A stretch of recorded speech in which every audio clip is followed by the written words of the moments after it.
오늘은 세례의 여러 가지 의미에 대해서 살펴볼 겁니다. 그래서 미리 좀 정리를 해봤습니다. 읽어보십시오.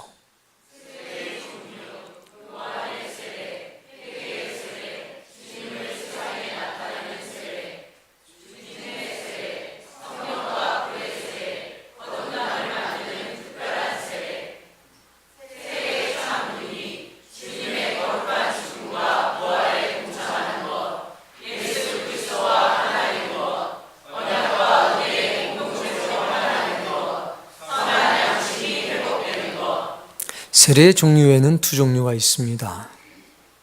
세례자 요한이 베풀었던 물의 세례, 그리고 주님이 베푸시는 불과 성령의 세례가 있습니다.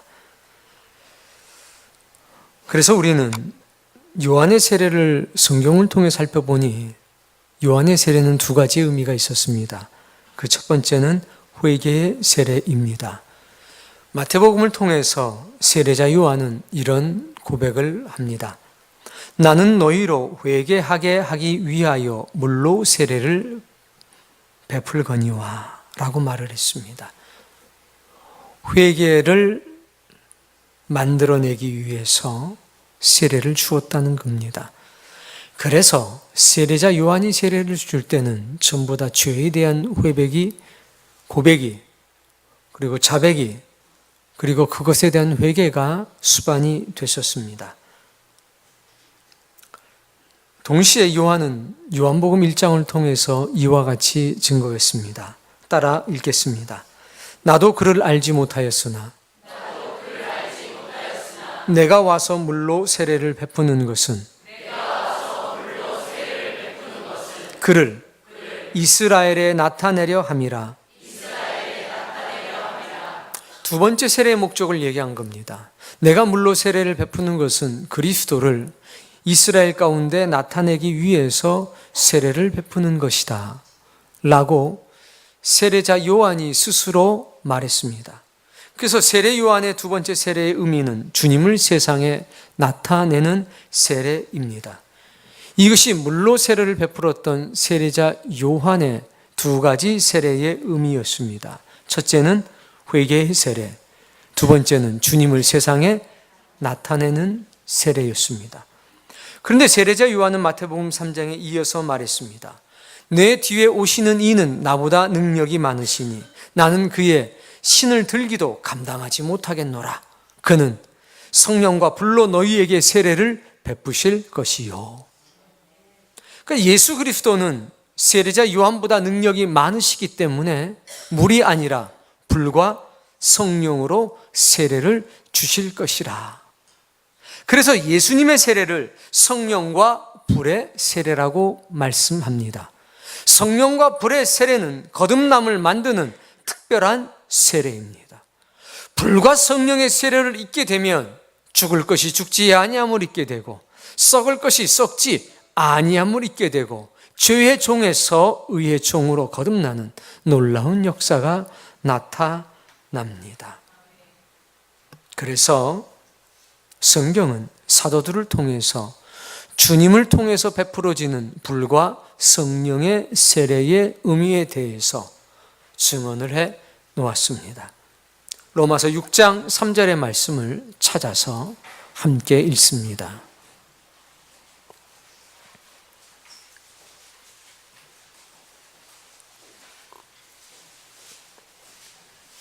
(6장 3절입니다)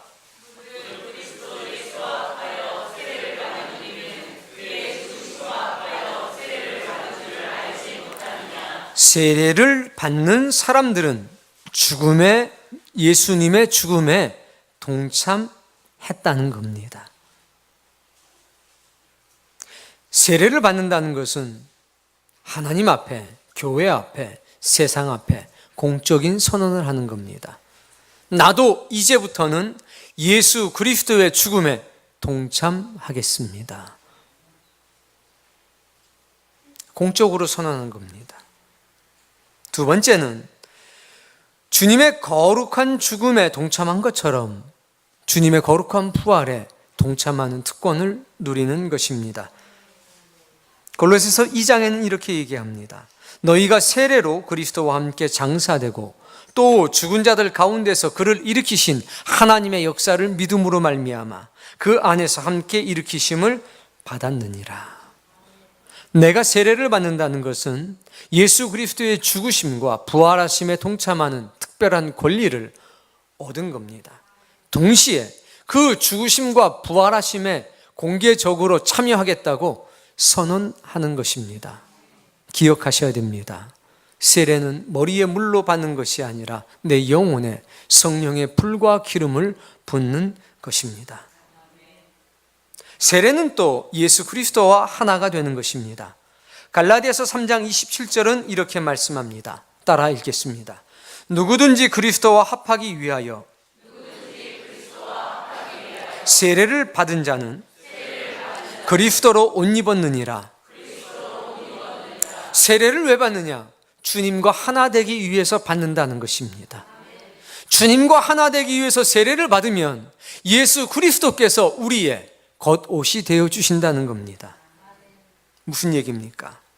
다른 사람들이 세례 받은 사람들을 볼 때 예수 그리스도가 보인다는 것입니다.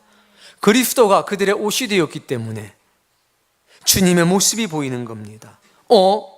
주님처럼 생각하네. 주님처럼 말하네. 주님처럼 행동하네. 이게 그리스도가 우리의 옷이 되신 겁니다. 이것이 바로 주님과 하나 되는 것입니다. 세례받은 사람들은 주님과 하나됨을 기억하셔야 됩니다. 의식적으로 주님처럼 말하고 주님처럼 행동하고 주님처럼 생각해야 합니다. 모든 것에 이것이 주님이 원하시는 일인가 깊이 묵상하며 살아야 합니다. 불과 성령의 세례를 받는다는 것은 언약과 은혜의 공동체와 하나가 되는 것을 말합니다. 고린도전서 12장 13절 말씀을 찾아서 함께 읽겠습니다.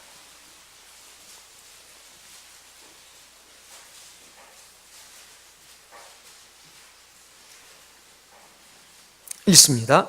우리가 유대인이나 헬라인이나 종이나 자유인이나 다 한 성령으로 세례를 받아 한 몸이 되었고 다 한 성령을 마시게 하셨느니라. 아멘. 놀라운 세례의 능력은 바로 여기에 있습니다. 세례를 받음으로 말미암아 나는 주님과 하나가 됩니다. 주님과 하나가 되는 것으로 그치는 것이 아니라 주님과 하나가 됨으로 은혜와 언약의 공동체와 동시에 하나가 되는 것입니다. 오순절날 성령님의 세례가 베풀어졌습니다. 그 자리에 함고 있던 120명의 사람들에게 성령님이 임재하기 시작합니다. 내가 그리스도 예수와 하나가 됨을 통해서 그리스도께서 세우신 언약의 공동체의 일원이 된다는 말입니다. 이 말씀은 매우 특별합니다. 세례는 개인에게 베푸는 것이지만 동시에 언약의 공동체, 은혜의 공동체에 베푸는 것이란 얘기입니다. 이 성령님의 세례는 특별하게 그에게만 임하는 것이 아니라 은혜와 언약의 공동체에 이미 성령님의 세례가 임했습니다. 세례라고 하는 것은 차고 넘친다는 이야기입니다. 성령님의 은혜가 그 언약의 공동체 위에 차고 넘친다는 겁니다. 젖어 살게 한다는 것입니다. 야, 쟤 돈벼락 맞았어. 이런 말도 있지만, 야, 쟤 물세례 받았어. 돈세례 받았어. 머리부터 발끝까지 차고 넘치는 상태를 말하는 겁니다. 이 은혜와 언약의 공동체에 성령님의 세례가 이미 임해 있습니다. 그런데 누군가가 예수 그리스도와 하나 되기를 원해서 세례를 받았습니다. 그 순간 그는 주님과 하나가 됨과 동시에 이 은혜와 언약의 공동체의 일원이 됩니다. 그 순간에 우리는 다시 한번 그를 통해 느끼고 그를 통해 다시 한번 깨닫는 겁니다. 이것은 예수 그리스도의 죽으심과 부활에 동참하는 특권을 얻게 되는 것이라. 예수 그리스도의 죽음에 동참함으로 그리스도의 부활에까지 나가게 되는 과정에서 얻어지는 수많은 고통과 시련을 감사함으로 받아들인다는 이야기입니다. 그래서 그 사람이 세례받기 위해 준비하는 동안에 우리도 금식하며 기도하는 겁니다. 왜? 그가 주님과 하나가 되는 것과 마찬가지로 주님과 하나가 이미 된 나와 그가 하나가 되는 거기 때문에 그렇습니다. 우리의 몸은 그리스도 예수입니다. 그리고 우리는 지체입니다. 이 놀랍고 신비로운 역사가 이루어져야 합니다. 그런데 그를 위해 이름을 불러가며 기도하지 않는 사람에게 어떻게 그런 거룩한 역사가 나타나겠습니까? 그를 위하여 금식하며 기도하는 사람이 아닌 다음에야 어떻게 그와 내가 하나가 되는 역사가 나타나겠습니까? 마치 사마귀 하나가 더 붙여지는 것과 다름이 없을 겁니다. 세례 받는가 보다. 교회 나오면 다 주는 거지. 그런 사람은 결코 은혜의 언약이 하나 되는 역사가 없습니다. 사랑하는 성도님, 기억하셔야 됩니다. 그리스도 예수와 하나가 된다는 이야기는 은혜의 언약, 그 공동체와 하나가 됨을 말하는 거고, 내가 그리스도 예수와 한 몸이 된 것처럼 그 사람과 나도 그리스도 예수 안에서 한 몸이 되는 겁니다. 예배는 누구나 드릴 수 있습니다. 그러나 은혜와 언약의 공동체 일원이 되는 것은 누구에게나 나타나는 일이 아닙니다. 그리스도의 특별하고 신비한 역사 가운데서만 이루어지는 일입니다. 사마귀 하나가 몸에 나는 것이 아니라 진정한 내 살이요 내 피가 되는 겁니다. 그렇게 장세혁, 전우연 두 자매는 그리스도 예수 안에서 은혜와 언약의 공동체의 일원이 됐습니다. 저분들이 느끼는 고통과 아픔, 슬픔이 나의 아픔이 되고 고통이 되는 것, 그것이 언약과 은혜의 공동체로 하나가 되는 것입니다. 신자가 몇 명이냐는 중요하지 않습니다. 과연 그 신자들이 은혜와 진리로 하나가 되어 살아갈 수 있느냐가 중요한 겁니다. 100명이냐, 1000명이냐, 10,000명이냐, 교회가 크냐, 작냐가 문제가 아닙니다. 교회가 건강하냐, 교회가 성경적이냐, 이것이 문제입니다. 작다고 성경적인 것도 아니고 많다고 성경적인 것도 아닙니다. 교회의 수에 많고 적음, 교회의 크기에 크고 작음에 영적 건강성은 담보되지 않습니다. 성경적인가? 나에게 기름을 부으신 주님께서 사랑하는 당신의 백성에게 기름을 붓습니다. 성령의 기름을. 그때 죄사함의 역사가 나타납니다. 그때 인침의 역사가 나타납니다. 그때 환난을 통해서 하나님의 나라를 소유할 수 있는 특별한 역사가 나타납니다. 그런데 그것이 기쁘지 않고 그것이 감사하지 않는다면 과연 내가 신자일까요? 그렇지 않을 겁니다. 신자가 된다는 것은 하나님의 놀라운 신배 역사입니다. 우리 교회에도 교인은 많이 있습니다. 그리고 교회라고 하는 조직의 공교회성을 유지하기 위해서 이런저런 절차를 갖습니다. 그러나 그것이 신자라는 증거가 될 수는 없습니다.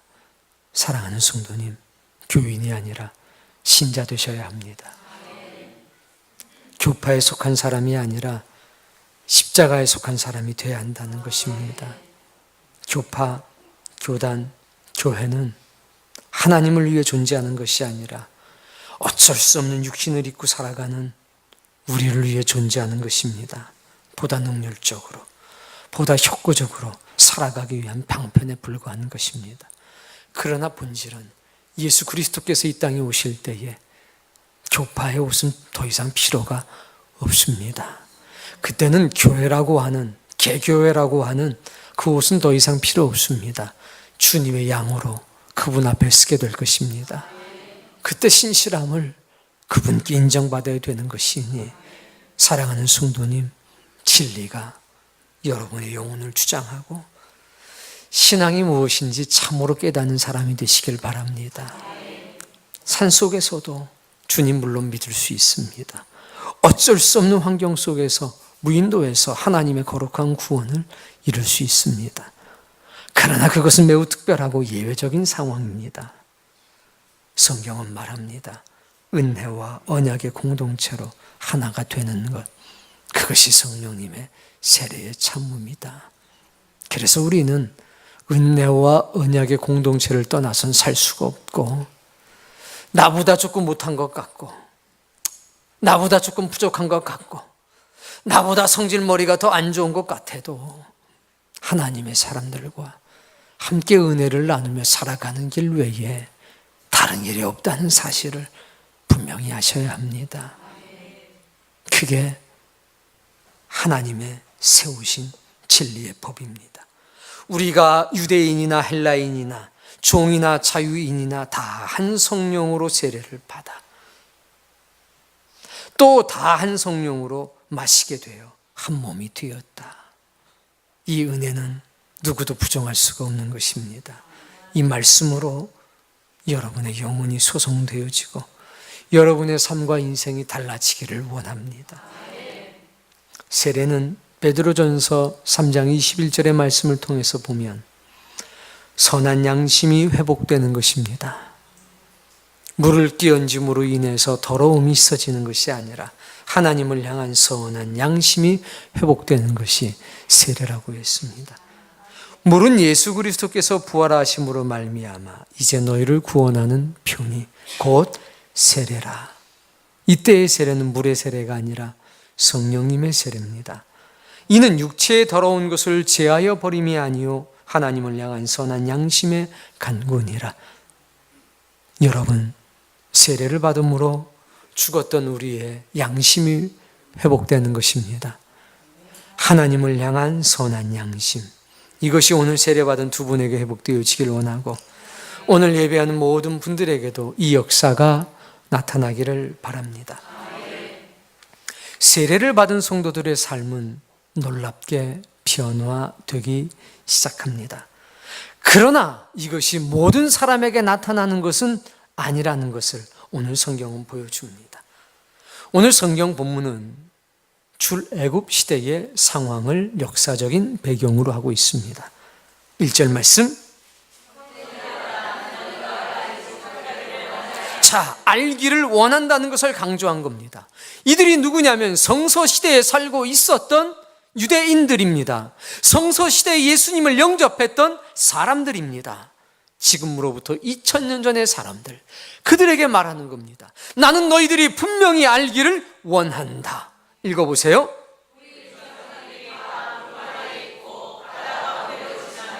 모세에게 속하여 다 구름과 바다에서 세례를 받았다. 출애굽 시대입니다. 애굽 땅에 살고 있던 이스라엘 백성들이 모세라고 하는 인도자의 인도를 따라서 출애굽해서 광야로 들어섰고 가나안을 향해서 길을 떠났습니다. 그때 어떤 역사가 있었는가? 하나님의 구름이 이스라엘 백성들을 지키고 보호하는 일이 있었습니다. 애굽 군대들이 말을 타고 병거를 타고 쫓아왔습니다. 그때에 구름이 가려서 애굽 군사 쪽에 흑암을 만들었습니다. 한 치 앞도 내다볼 수 없게 했습니다. 그래서 이스라엘 백성들을 공격할 수 없었습니다.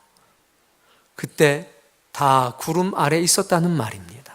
동시에 그 구름 안에서 뜨거운 사막의 장렬하는 직사광선으로부터 하나님은 그들을 보호하셨습니다. 낮에는 구름 기둥이었고 밤이면 불 기둥이 되어서 저녁 때가 되면 매서운 추위로부터 이스라엘 백성들을 보호했습니다. 그 중에 홍해 앞에 서 있던 이스라엘 백성들, 하나님의 특별한 은혜와 능력으로 그 홍해가 갈라졌습니다. 그리고 그 바다 위를 걸어갔습니다. 바로 그 얘기하는 겁니다. 다 구름과 바다에서 세례를 받았다. 물로 세례 베푼 것이 아니라 성령님의 세례, 하나님의 능력의 세례가 있었다는 것입니다. 너희와 동일한 상황이라는 것입니다. 그리고 말합니다. 3절. 다 같은 신령한 음료를 마셨으니 이는 그들을 따르는 신령한 반석으로부터 마셨음에 그 반석은 곧 그리스도시라. 하나님께서 그들에게 다 똑같은 신령한 음식을 먹였습니다. 만납니다. 메추라기입니다. 그들에게 신령한 물을 마시게 했습니다. 반석을 쳐서 물이 나오게 했습니다. 사람이 노력해서 얻은 물이 아니라 하나님의 은혜와 능력으로 주신 물이었습니다. 다 똑같이 먹었다는 겁니다. 이스라엘 군사 60만 명이 단 한 사람도 예외 없이 똑같이 신령한 음식을 먹었고, 똑같이 신령한 음료를 먹었고, 똑같이 신령한 세례를 받았다는 겁니다. 구름과 바다 가운데서. 그런데 5절 말씀부터 보니까 그들의 다수를 하나님이 기뻐하지 아니하셨다. 그들이 광야에서 멸망을 받았다라고 합니다. 똑같이 성령님의 놀라운 세례를 받았음에도 불구하고, 똑같이 신령한 음식과 물을 먹었음에도 불구하고 어떤 이들은 하나님의 기쁨이 되지 못했다는 겁니다.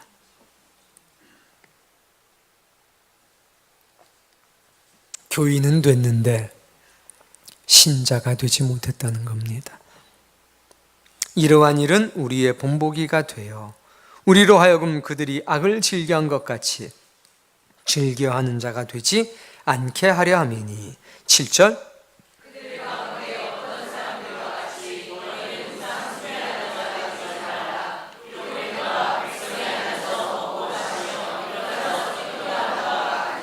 11절,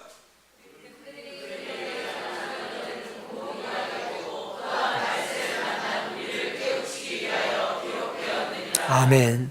그런즉 선줄로 생각하는 자는 넘어질까 조심하라. 여러분, 거룩한 세례를 받았고 거룩한 은혜를 받았습니다. 그런데 마음에 악이 있었다는 겁니다. 무슨 말입니까?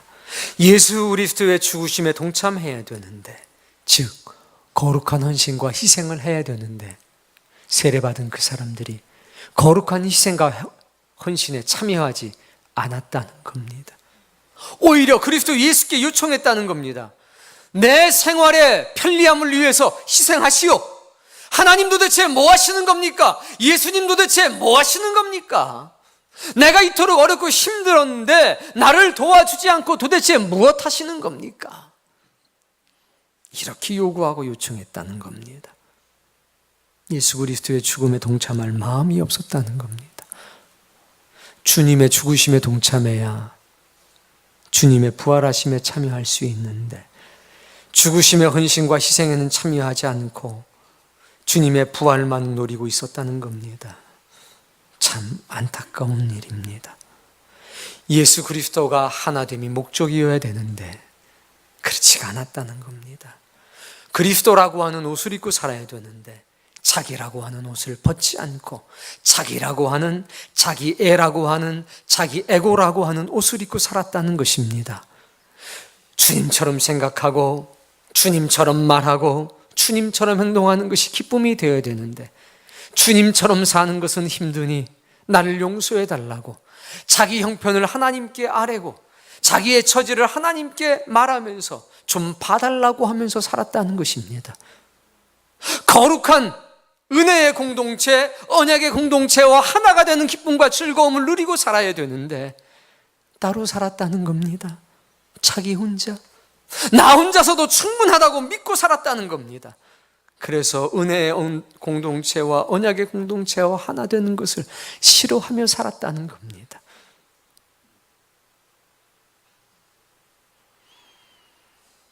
사랑하는 성도님,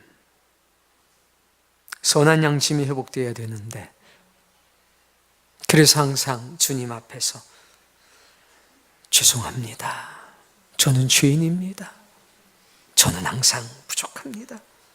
주의 은혜가 없이는 살아갈 수가 없습니다. 제가 한 게 다 뭐가 있습니까? 하나님이 하셨지요. 저는 도구가 된 것뿐입니다. 그래서 은혜와 진리를 항상 자기 자신의 영혼에 되는 사람, 그리고 자기 자신이 변화됨으로 인해서 다른 사람들의 마음속에 거룩하고 신령한 소망을 살아나게 하는 사람, 그게 선한 양심을 가진 사람인데 선한 양심이 살아나지 않았다는 겁니다. 그래서 은혜와 진리를 가지고 다른 사람의 영혼에 듭니다. 다른 사람을 비판하고 비난합니다. 이렇게 살면 안 되고 저렇게 살면 안 되고 분노하고 화내는 사람으로 살아갑니다. 선한 양심이 회복되지 않은 것입니다. 그런 사람들은 하나님의 기쁨이 되질 못한다는 것입니다. 우리는 오늘 거룩한 세례의식을 함께 나누었습니다. 여러분, 이것이 단순한 세레모니가 되어서야 되겠습니까? 내 영혼에 다시 한번 성령님의 거룩한 흔적이 새겨져야 되지 않겠습니까? 다시 한번 성령의 불의 역사와 기름 부음의 역사가 내 영혼 속에 살아나야 되지 않겠습니까? 애굽 땅은 농사 짓지 않아도 먹을 수 있는 곳이었습니다. 고센이라고 하는 지역은 이스라엘 사막 그 끝자락에 있습니다. 전혀 다른 풍요로운 곳입니다. 심지 않아도 거둘 수 있는 곳이었습니다. 땀 흘리지 않아도 먹을 수 있는 곳이었습니다. 그런데 하나님께서 그들에게 떠나라고 하셨습니다. 모세가 애굽 왕을 만납니다. 그리고 이렇게 말했습니다. 따라해 봅시다. 우리가 광야에서 하나님에게 예배드려야 합니다. 우리가 광야에서 하나님께 참된 예배를 드려야 합니다. 그때 애굽의 왕 바로가 뭐라고 그랬습니까? 아니다. 너희가 너희 형편을 모르고 너희 주제를 모르고 너희 처지를 모른다. 너희는 일해야 먹고 사는 존재니 쓸데없는 생각하지 말고 일이나 더 해라. 허락할 수 없다 그랬습니다. 너희가 누리는 안락함과 평안이 노동의 대가로 지불되는 것이니 먹고 사는 일에 힘써. 굳이 광야까지 나가서 예배하는 것 너희 주제를 모르는 거다. 이렇게 말을 했습니다. 즉 출애굽의 가장 큰 원인은 뭐냐면 예배입니다. 참된 예배. 그래서 그들은 안락한 애굽 땅을 버리고 어디로 들어서게 되느냐? 바로 광야. 구름과 바다 가운데서 세례 받음으로 인해서 그들은 40년간 광야 속에서 살게 됩니다. 그들의 인생은 가나안을 지향하지만 그들의 현실적인 삶은 어디라고요? 광야. 우리 똑같습니다. 우리의 삶은 하나님의 나라를 지향합니다만 우리의 실제의 삶은 광야 속에서 이루어지고 있다는 겁니다. 그 광야 속에서 우리가 찾는 한 가지의 사실이 뭡니까? 하나님의 은혜 없이는 살아갈 수 없는 곳, 그곳이 어디입니까? 광야입니다. 자신의 뜻을 주장해서는 결코 살아갈 수 없는 곳, 그게 어디입니까? 그래서 세례는 죽는 겁니다. 주님과 함께 죽음으로 말미암아서 오직 하나님의 뜻만을 앞장 세우는 것입니다. 그게 광야 생활인 것입니다. 그런데 1620년에도 똑같은 일이 일어났습니다. 바로 영국에서 영국하는 역사가 나타났습니다. 메이플라워라고 하는 배를 타고 102명의 믿음의 사람들이 대서양을 건너가게 됩니다. 당시에 영국은 살기 좋은 곳이고 당시에 미국은 신개척지였습니다. 모든 것이 갖춰지지 않은 땅. 왜 영국을 떠나갈 수밖에 없었습니까? 왜 대서양을 건너서 그 험한 믿음의 항해를 할 수밖에 없었습니까? 바로 예배입니다. 참다운 예배 드리기 위해서. 당시 영국은 우리가 이미 알고 있는 것처럼 두 가지가 주장되고 있었습니다. 첫 번째, 수장령. 두 번째, 왕권 신수설. 짐이, 왕이 유일한 신의 대변자였다는 겁니다. 수장령을 통해서 영국 교회의 최고 결정권자는 영국 국왕이었습니다. 영국 국교회에 참석해서 예배하지 않으면 벌금형을 받았습니다. 다른 집회로 모이게 되면 벌금형, 감옥형 받았습니다. 심지어는 목숨을 잃는 사태도 종종 나타났습니다. 이들이 원하는 것은 오직 하나였습니다. 성경적인 예배의 회복. 하나님의 말씀을 듣고 그 말씀대로 살아가길 원했던 것입니다. 그런데 그게 영국 땅에서는 허락되지 않았습니다. 그래서 그들은 메이플라워를 탄 겁니다. 그리고 신대륙을 향해 먼 항해를 떠난 것입니다. 그 66일간의 항해는 그들에게 고통을 가져다 줬습니다. 미국 땅은 그들에게 광야와 같은 삶이었습니다. 그의 겨울에 44명의 사랑하는 사람들이 추위와 굶주림과 질병으로 떠났지 않습니까? 그러나 그들은 한 해가 지나고 첫 수확물을 가지고 이렇게 기도했습니다. 우리는 대서양을 건너와서 사랑하는 44명의 사람들을 하나님께 먼저 보냈습니다. 그러나 하나님은 우리가 생각했던 것보다 더 많은 것을 우리에게 주셨습니다. 우리는 하나님에게 특별한 것을 주신 은혜에 감사하며 우리의 첫 열매를 그분께 드립니다. 사랑하는 성도님, 그들은 하나님의 나라를 지향했습니다. 그리고 광야 같은 미국의 삶을 축복으로 여겼습니다. 온전한 예배라고 하는 것은 단순하게 예배 시간에만 이루어지는 것이 아닙니다. 예배 시간에 받은 은혜와 진리를 가지고 자신의 개인적인 삶, 자신의 공적인 삶을 그 진리와 일치시켜 나가는 것입니다. 그게 온전한 예배입니다. 그게 아는 것을 예배하는 것입니다. 비록 이 땅에 살지만 하나님의 나라를 지향하며 살아가는 것, 예배 시간을 통해 얻게 된 은혜와 진리를 자신의 삶과 일치시키는 것, 그것이 세례받은 사람 아닙니까? 그것이 예수 그리스도를 구세주로 영접한 사람의 삶이 아니냐는 겁니다. 오늘 우리는 그리스도로부터 나오는 생수를 마시고 그리스도로부터 나오는 생명의 양식을 먹고 있습니다. 이건 우리만이 누릴 수 있는 특권입니다. 우리는 가나안을 지향하지만 광야 속에서 살아갑니다. 우리는 영원한 하나님의 나라를 지향하지만 이 세상 속에서 살아갑니다. 과거의 출애굽, 그 과정 자체가 세례라고 그랬습니다. 1620년에 있었던 영국했던 필그림이라고 불렸던 순례자들의 삶, 그들이 우리의 삶의 모범이 된 것 아니겠습니까?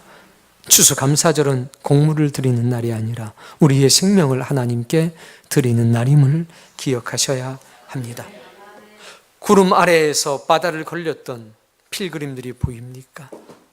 성령님의 세례가 충만한 그들의 모습이 보입니까? 출애굽의 모습과 출영국의 모습이 너무 닮았다는 생각이 들지 않습니까? 세례는 교회에 주시는 하나님의 거룩한 은총입니다.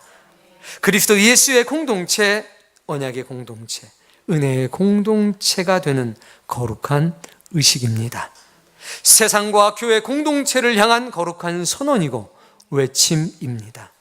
아무도 나를 건드릴 수가 없다. 나는 오직 주님께 속한 사람이다. 나를 주관하시는 분은 오직 예수 그리스도 한 분밖에 없다. 오직 주님만이 나의 생명이시다. 나는 오직 하나님의 나라에 매여 사는 사람이다. 나는 광야 속에 살아가지만 하나님의 나라를 지향하며 사는 사람이다.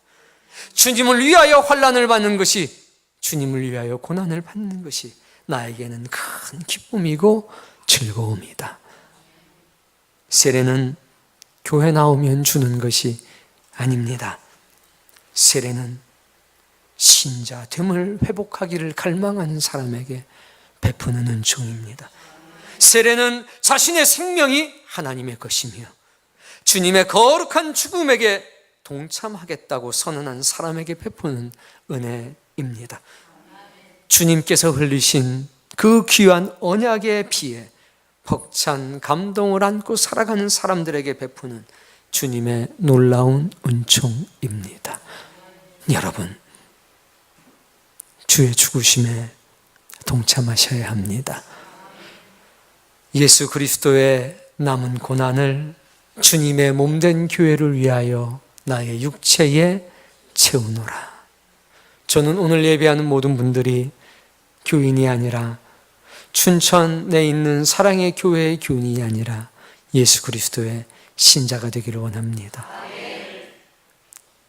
10명이 모이든 100명이 모이든 1000명이 모이든 이 교회를 통해서 하나님은 하나님의 사람들을 양육하고 성숙시킬 것입니다. 우리의 영혼에 거룩한 변화가 없다면 무슨 의미가 있겠습니까?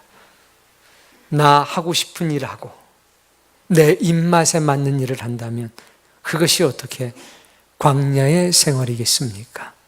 나는 이 일 아니면 안 합니다. 그건 주님의 교회가 아니라 네 교회가 되는 겁니다. 그것은 복음이 아니라 너의 복음이 되는 겁니다. 종들은 이런 마음밖에 없는 겁니다. 주님, 무엇이든지 원하신다면 제가 그 길로 걸어가겠습니다.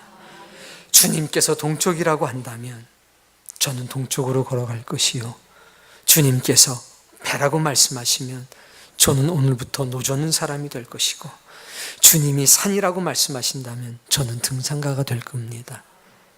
저의 뜻이 이루어지는 게 중요한 것이 아니라 주님의 뜻이 제게 이루어지는 것이 중요합니다. 이런 거룩한 고백이 오늘 예배하는 여러분들의 가슴과 영혼 속에 넘치기를 주의 이름으로 축복합니다. 교인이 아니라 신자가 되는 삶, 교파의 종이 아니라 십자가의 종이 되는 삶, 저와 여러분의 이마에 장로교, 사랑의 교회, 이게 아니라 예수 그리스도의 사람, 하나님의 사람, 성령님의 사람이라고 하는 거룩한 인침의 역사가 있기를 바라고, 누가 우리를 보든지 이야 좀 부족한 것 있고 조금 허술하긴 해도 그리스도의 옷이 입혀져 있구나, 주님처럼 생각하는구나, 주님처럼 말하려고 애쓰고 힘쓰는구나, 주님처럼 살기 위해서 노력하고 그 기쁨이 저들의 삶에 충만하구나, 이런 거룩한 증거가 증언이 여러분에게 넘치기를 주의 이름으로 축복합니다.